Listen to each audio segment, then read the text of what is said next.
नमस्कार बच्चों आप लोग तैयार हो जाइए हिंदी व्याकरण से अनेक शब्दों के लिए एक शब्द पाठ का पुनरावृत्ति करने के लिए। जी हाँ बच्चों, पर्यायवाची, विलोम, अनेकार्थी शब्दों के बाद सीधे हम लोग पुनरावृत्ति करने चल रहे हैं अनेक शब्दों के लिए एक शब्द पाठ का। बच्चों ये पाठ आपको पढ़ाया जा चुका है, समझाया जा चुका है, बस आपको एक बार और रिवीजन करना है, जिससे कहीं भी अगर आपके दिमाग में कोई वाक्य, कोई परिभाषा नहीं समझ में आई है तो आप इस रिवीजन के माध्यम से इसको बहुत ही अच्छे ढंग से समझ सकते हैं। आइए स्टार्ट करते हैं, विलंब न किया जाए।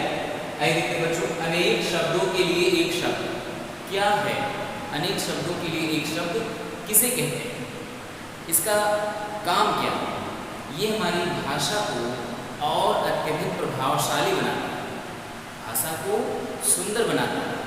जो हम लोग बोलते हैं, अनेक शब्द का प्रयोग करते हैं, उसके लिए उसी के स्थान पे, अनेक शब्दों के स्थान पे एक शब्द का प्रयोग करके उसको संक्षिप्त कर सकते हैं और उसको प्रभावशाली बना सकते हैं। तो आइए देखते हैं अनेक शब्दों के लिए एक शब्द किसे कहते हैं। यहाँ पे लिखा गया, आपको बताया गया, आपको याद भी है। आइए एक बार और देखते हैं। यहाँ पे है लिखा, ऐसे शब्द जो पूरे वाक्यांश या अनेक शब्दों के अर्थ का ज्ञान अकेले ही कराते हैं। ऐसे शब्द यहाँ पे लिखा गया है, ऐसे शब्द जो पूरे वाक्यांश या अनेक शब्दों के अर्थ का ज्ञान अकेले ही कराते हैं, वे अनेक शब्दों के लिए एक शब्द कहलाते हैं। तो बच्चों आपको समझ में आ गया? जी नहीं, एक बार और देखिए आप, उसके बाद आप ध्यान से समझिए जो भी यहाँ पे लिखा गया है, इसकी परिभाषा को जब आप समझ जाएंगे तो जितने भी उदाहरण हम आपको बताएंगे वो अपने आप खुद ही समझ जाएंगे, उसमें बहुत ज़्यादा परिश्रम करने की आवश्यकता नहीं होगी।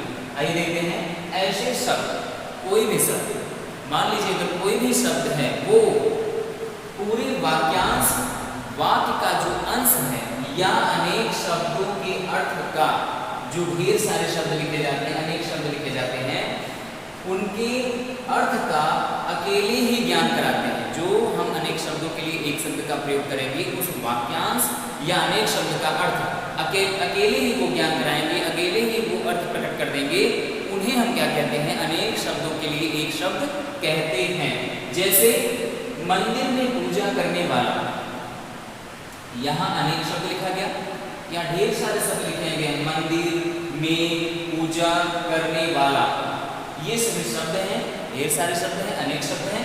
इसके अर्थ का ज्ञान, अगर कोई शब्द जो हम लिख रहे हैं वो इस अर्थ का ज्ञान अकेले ही करा रहा है तो वो अनेक शब्दों के लिए एक शब्द कहलाएगा और वही अनेक शब्दों के लिए एक शब्द है।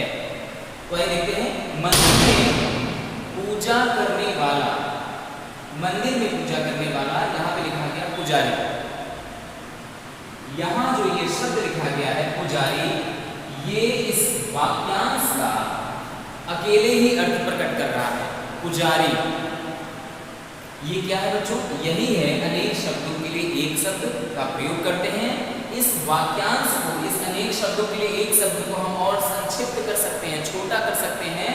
अनेक शब्दों के लिए एक शब्द का प्रयोग करके इसको छोटा कर सकते हैं और इसको प्रभावशाली भी बना सकते हैं। जैसे वाक्य बोलते हैं, जैसे वाक्य बताया गया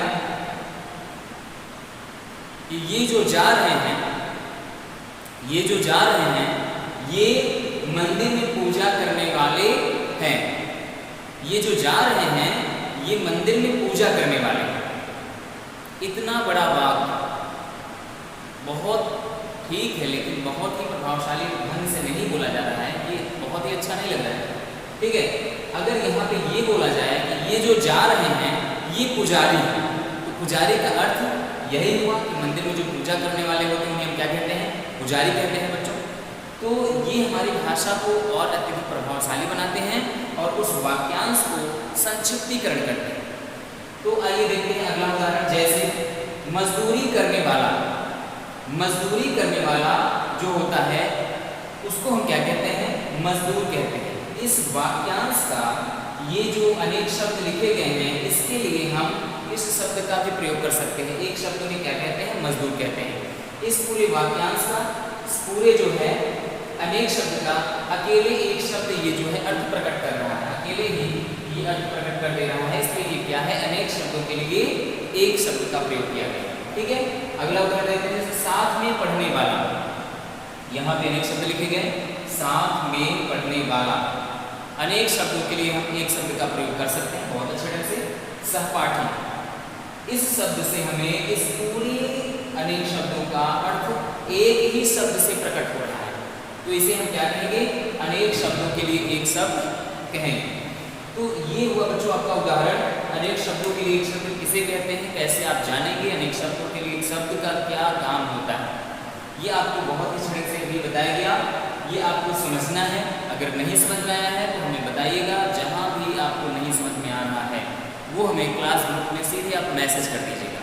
ओके, आइए देखते हैं बच्चों, यहाँ आपकी बुक में और ढेर सारे उदाहरण दिए हैं। पेज नंबर 76 पे जाएंगे और 77 पे जाएंगे, तो यहाँ बहुत उदाहरण दिए गए हैं। आप इनको पढ़ लेंगे तो आपके जितने भी टेस्ट में आने वाले प्रश्न हैं ये भी क्लियर हो जाएंगे और आपको अनेक शब्दों के लिए एक शब्द का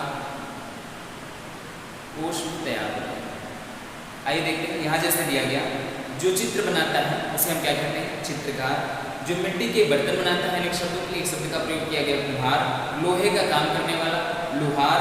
जहाँ पुस्तकें रखी जाती है उसे हम क्या कहते हैं, पुस्तकालय कहते हैं।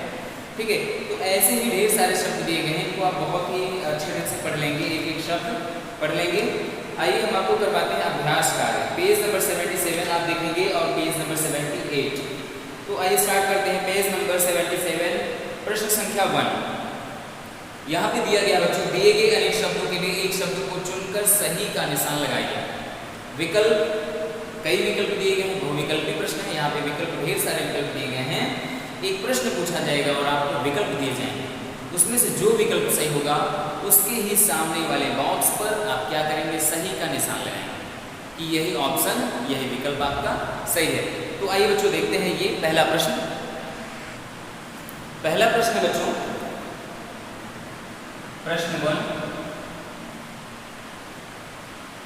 क में पूछा जा रहा है, मीठा बोलने वाला। मीठा बोलने वाला। यहाँ इस वाक्यांश के लिए जो वाक्य का अंश है, एक छोटा सा भाग है, या ये जो अनेक शब्दों के समूह हैं, इनके लिए एक शब्द का प्रयोग हम किस शब्द का प्रयोग करेंगे। यहाँ पे हम आपको ऑप्शन दे रहे हैं, विकल्प दे रहे हैं, आपको बताना है कि इसके लिए सही विकल्प कौन सा होगा।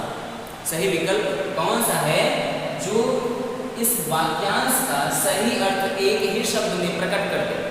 वही क्या है, अनेक शब्दों के लिए एक शब्द है, वाक्यांश के लिए एक शब्द है। तो आइए आपको ऑप्शन देते हैं, विकल्प देते हैं। इसमें आपकी बुक में दिया गया है आपको दिया गया पहला ऑप्शन है तोता, उसको कहते हैं, या ब मिठाई,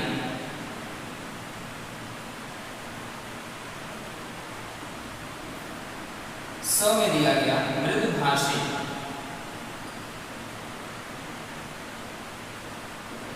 मृदुभाषी। ये 3 विकल्प आपको दिए गए कि मीठा बोलने वाला वाक्यांश के लिए सही शब्द कौन सा है जो इस वाक्यांश का अर्थ एक ही शब्द में प्रकट कर सके। इसके लिए सही विकल्प कौन सा है बच्चों, तो जो मीठा बोलने वाला होता है उसको हम तोता नहीं कहते हैं, मिठाई नहीं कहते हैं, तो उसको हम कहते हैं मृदुभाषी। जो मीठा बोलता है उसको हम क्या कहते हैं, मृदुभाषी। तो ये आपका विकल्प आपका सही है। तीसरा विकल्प आपका सही है बच्चों, इसको आप टिक कर लेंगे और इसको याद भी कर लेंगे, ताकि अगर टेस्ट में आता है, परीक्षा में आता है, तो आप इसको टिक करके अंक प्राप्त कर सकें। आइए देखते हैं बच्चों दूसरा प्रश्न।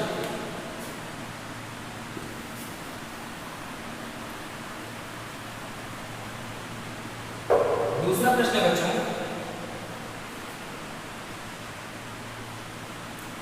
सदा सत्य बोलने वाला। सदा सत्य बोलने वाला।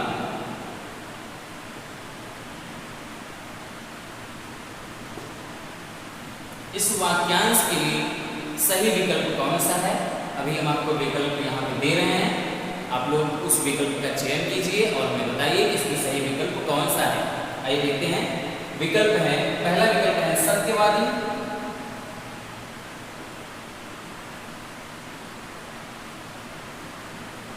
दूसरा विकल्प है बच्चों कटुभाषी,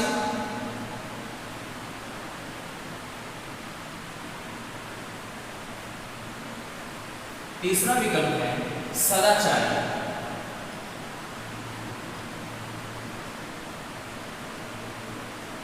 इनमें से विकल्प आपका कौन सा सही है। सदा सत्य बोलने वाला, जो यहाँ पे अनेक शब्द दिए गए हैं, वाक्यांश जो दिया गया है सदा सत्य बोलने वाला, इस वाक्यांश के लिए ऐसा कौन सा शब्द हम प्रयोग करें जो इस वाक्यांश का संपूर्ण अर्थ एक ही शब्द में प्रकट कर दे। तो आइए देखते हैं बच्चों, यहाँ पे कौन सा शब्द है, वो सत्यवादी है या कटुभाषी है या सदाचारी। सदा सत्य बोलने वाले को हम क्या कहते हैं, सत्यवादी कहते हैं। एक शब्द का प्रयोग क्या करते हैं उसके लिए, सत्यवादी। तो यहाँ पे बच्चों हम लिखेंगे, टिक करेंगे, उसको चिन्हित करेंगे कि यही विकल्प आपका सही है। पहला विकल्प आपका सही है सत्यवादी। आप इसको टिक करेंगे, सही का निशान लगाएंगे बुक में और इसको बहुत ही अच्छे ढंग से याद करेंगे, ताकि आपको पता है कि ये कहाँ पे पूछा जाएगा और हमें क्या करना है। अगर आप इसको याद नहीं करेंगे तो आप भूल जाएंगे और सही से विकल्प न चुनने के कारण आपका अंक छूट जाएगा। तो आप इसको जरूर ध्यान में रखिएगा, जरूर आप इसको याद कर लीजिएगा। आइए देखते हैं बच्चों अब अगला प्रश्न।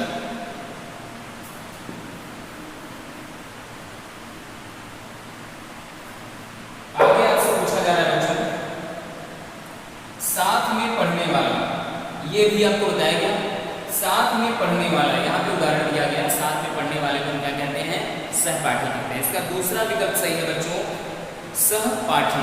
ये आप कर लीजिए बुक में। अगला हम करवाते हैं, जिनके मन में डर न हो। लास्ट में देखेंगे जिनके मन में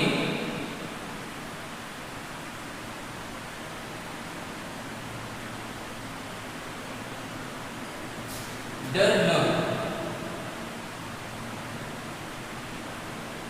उसको हम एक शब्द में क्या कहेंगे। आइए देखते हैं, विकल्प देते हैं आपको। पहला विकल्प है निडर, दूसरा विकल्प है डरपोक,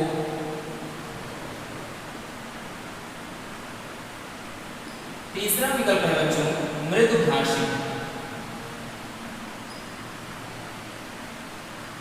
मृदुभाषी। तो आइए देखते हैं इसमें से कौन सा ऑप्शन सही है, कौन सा विकल्प सही है। बच्चों आपको भी बताना है, जिसके मन में डर न हो, इस वाक्यांश के लिए एक शब्द कौन सा है। यहाँ पे देखिए निडर है या डरपोक है या मृदुभाषी। कौन सा अर्थ इस पूरे वाक्य के लिए एक शब्द में प्रकट हो रहा है, ऐसा कौन सा शब्द है जो इस वाक्य का पूरा अर्थ एक ही शब्द में प्रकट कर रहा है। मृदुभाषी है। जिसके मन में डर न हो उसको हम क्या कहेंगे, मृदुभाषी कहेंगे? नहीं, ये तो मीठा बोलने वाला होता है मृदुभाषी। डरपोक कहेंगे जो डरता है? नहीं, ये भी गलत है। जिसके मन में डर न हो उसे हम क्या कहेंगे, निडर कहते हैं। ये हमारे वाक्यांश के लिए एक शब्द है, अनेक शब्दों के लिए शब्द यही है। इसमें हम क्या करेंगे बच्चों, सही का निशान लगाएंगे, इसको टिक करेंगे, यही आपका ऑप्शन सही है। और इसको आप याद भी कर लेंगे बहुत ही अच्छे ढंग से। आइए देखते हैं बच्चों, अगला प्रश्न है पेज नंबर 78 पे। यहाँ पे कुछ वाक्यांश दिए गए हैं। वाक्यांश के लिए एक शब्द आप पढ़ रहे हैं तो वाक्यांश से ही संबंधित जो है प्रश्न पूछे जाएंगे। कुछ वाक्यांश यहाँ पे दिए गए हैं। दिए गए वाक्यांशों के सामने उनके लिए एक एक शब्द लिखिए। कुछ वाक्यांश आपको दिए गए हैं, उनके ठीक सामने जो उनका एक शब्द सही शब्द है उनके समक्ष आप क्या करेंगे, लिखेंगे। तो आइए देखते हैं बच्चों दूसरा प्रश्न। यहाँ पे दिया गया बच्चों, एक तरफ वाक्यांश दिए गए जिसका भाग्य बहुत अच्छा हो, दूसरा है जिसके माता पिता न हो, तीसरा है जो कभी न मरे, चौथा है जो चित्र बनाता है, पांचवा है लोहे का काम करने वाला, छठा है जहां पुस्तकें रखी जाती हैं। ये वाक्यांश दिए गए हैं, इनके लिए सही शब्द क्या है। इन अनेक शब्दों के लिए, इन वाक्यांशों के लिए एक शब्द क्या है, सही शब्द क्या है, उनको इनके सामने लिखना है। आपके बुक में वही चीज है। प्रश्न संख्या 2 पे दिया गया है, पेज नंबर 78 पे दिया गया है। आप इसको करेंगे। जिसका भाग्य बहुत अच्छा हो उसको हम क्या कहते हैं? भाग्यवान कहते हैं। क्या कहते हैं बच्चों? भाग्यवान। जिसके माता पिता न हो उसे हम क्या कहते हैं? अनाथ कहते हैं। जिसके माता पिता न हो, इस वाक्यांश के लिए सही शब्द एक शब्द क्या है? अनाथ। जो कभी न मरे उसको हम क्या कहते हैं बच्चों? अमर। उसको हम क्या कहते हैं? अमर। जो चित्र बनाता है वो क्या कहा जाएगा? चित्रकार। जो चित्र बनाता है उसको हम क्या कहते हैं? एक शब्द में चित्रकार। लोहे का काम करने वाला उसको हम क्या कहते हैं? इस वाक्यांश के लिए एक शब्द है लोहार। अगला है जहां पुस्तकें रखी जाती है। जहां पुस्तकें रखी जाती हैं इसको क्या कहते हैं बच्चों? पुस्तकालय। तो इन वाक्यांश के लिए, इन अनेक शब्दों के लिए सही शब्द क्या है यहाँ पे आपको बताया गया। यही होता है वाक्यांश के लिए एक शब्द, जो आपको बताया गया बच्चों कि वाक्यांश के लिए एक शब्द किसे कहते हैं? जिस शब्द के द्वारा हमें पूरे वाक्य का, पूरे वाक्यांश का या अनेक शब्दों का एक ही शब्द में अर्थ प्रकट हो जाता है, उन्हें ही हम क्या कहते हैं? वाक्यांश के लिए एक शब्द कहते हैं। तो ये बच्चों आपको समझ में आ गया। आप एक बार और इसको देख लीजिए, आप इसको बहुत ही अच्छे ढंग से याद कर लीजिए। आपके जो बुक में दिया गया आप उसको भी याद करेंगे और इसको भी याद करेंगे। आप ये सारी चीजें याद किए रहेंगे तो आपको टेस्ट में कोई दिक्कत नहीं होगी, आप बहुत ही अच्छे ढंग से कर सकते हैं। यहाँ देखिए एक बार और, जिसका भाग्य बहुत अच्छा हो उसे हम क्या कहते हैं? भाग्यवान। जिसके माता पिता न हो उसे हम अनाथ कहते हैं। जो कभी न मरे उसे हम क्या कहते हैं? अमर कहते हैं। जो चित्र बनाता है चित्रकार। लोहे का काम करने वाला लोहार। जहां पुस्तकें रखी जाती हैं उसे हम क्या कहते हैं बच्चों? पुस्तकालय। आइए बच्चों अगला प्रश्न देखते हैं। मिलान कीजिए।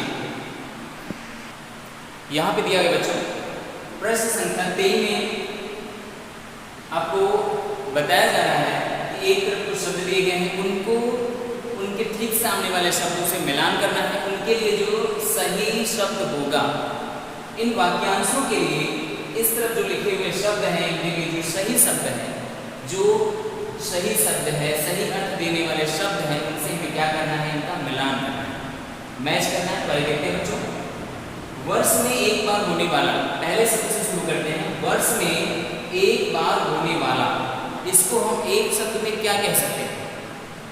इस वाक्यांश के लिए किस शब्द का प्रयोग करें कि जिस शब्द से हमें इस पूरे वाक्यांश का अर्थ एक ही शब्द में प्रकट हो, उसे हम क्या कहते हैं बच्चों?